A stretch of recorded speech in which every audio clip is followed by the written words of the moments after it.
Kanpur double murder की जांच में आरोपी बाप को लेकर बड़े खुलासे हो रहे हैं। पुलिस जांच में ये बात निकल कर आई है कि हत्यारोपी पिता का अपनी पत्नी से लंबे समय से विवाद चल रहा था। दोनों एक छत के नीचे रहते जरूर थे, लेकिन कमरे अलग अलग हैं। कानपुर के किदवई नगर के त्रिमूर्ति अपार्टमेंट में हुए जुड़वा बहनों की हत्या के मामले में चौंकाने वाले पहलू सामने आ रहे हैं। इसकी बड़ी वजह चंडीगढ़ की एक महिला से आरोपी की नजदीकी बताई जा रही है। हालांकि अभी तक हत्याकांड की कोई वजह सामने नहीं आई है। पत्नी रेशमा के अनुसार आरोपी शशि रंजन कोरोना काल के बाद काम के सिलसिले में चंडीगढ़ गया था। वहां उसकी दोस्ती एक महिला से हुई जो धीरे धीरे गहरी होती चली गई। इसके बाद उसने अक्सर चंडीगढ़ आना जाना शुरू कर दिया।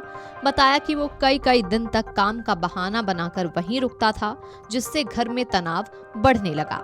इसे लेकर दंपत्ति में कई बार विवाद भी होता था। धीरे धीरे विवाद इतना बढ़ गया कि पारिवारिक माहौल पूरी तरह बिगड़ गया। दोनों के बेडरूम पूरी तरह अलग हो गए। अघोषित रूप से बच्चे भी दोनों के बीच बट से गए थे।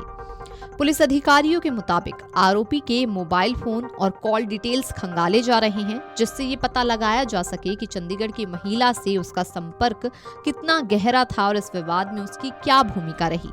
बच्चियों की मां रेशमा और घर के आसपास के लोगों के अनुसार हत्यारोपी पिता बेटियों को बेहद सख्ती और नियंत्रण में रखता था। बाहर से देखने पर ये सब ख्याल जैसा लगता था, लेकिन अब घटना के बाद वही व्यवहार सवालों के घेरे में है। जिस घर में शनिवार शाम तक जुड़वा बहनों की हंसी गूंजती थी, वहां अब सन्नाटा पसर गया है। उन्होंने बताया कि बच्चियों को अपार्टमेंट के अन्य बच्चों के संग खेलने की छूट नहीं थी। अगर वे बाहर जाने या किसी से ज्यादा बातचीत करने की कोशिश करती तो डांट पड़ती थी।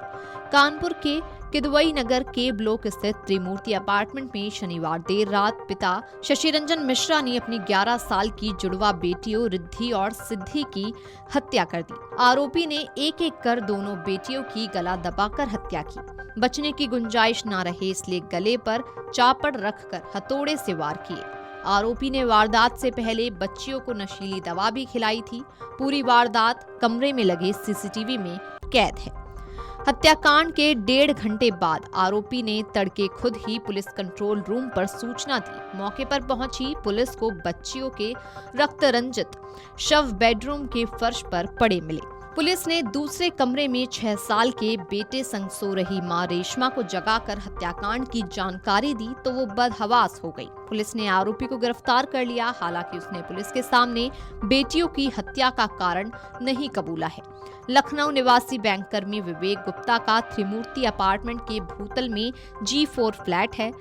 इसे उन्होंने मूल रूप से बिहार के गया निवासी शशि रंजन को 19,000 रुपए प्रति महीना किराए पर दे रखा है। शशि रंजन चंडीगढ़ की एक दवा कंपनी में सेल्स मैनेजर है। उसने स्वरूप नगर स्थित पार्लर में काम करने वाली मूल रूप से पश्चिम बंगाल के सिलीगुड़ी निवासी रेशमा से वर्ष 2014 में मंदिर में प्रेम विवाह किया था। दोनों के जुड़वा बेटियों के अलावा बेटा गन्नू भी है। दोनों बेटियां कक्षा 5 में पढ़ती थीं। रविवार तड़के 4:32 पर पुलिस कंट्रोल रूम पर शशि रंजन ने फोन कर जुड़वा बेटियों की हत्या करने की सूचना दी। पुलिस मौके पर पहुंची तो कमरे में हत्यारोपी पिता फर्श पर शवों के पास बैठा मिला। पुलिस और फॉरेंसिक टीम ने शवों के पास से खून से सना चापड़ और हथौड़ा बरामद किया है। पुलिस ने बेटियों की हत्या से अनजान दूसरे कमरे में सो रही मां को जगाकर वारदात की जानकारी दी। शवों को पोस्टमार्टम के लिए भेजा। Video desk amarujala.com। अगर आप ये वीडियो YouTube पर देख रहे हैं तो हमारे चैनल को सब्सक्राइब कर बेल आइकन दबाएं और Facebook पर देख रहे हैं तो हमारे पेज को लाइक करें।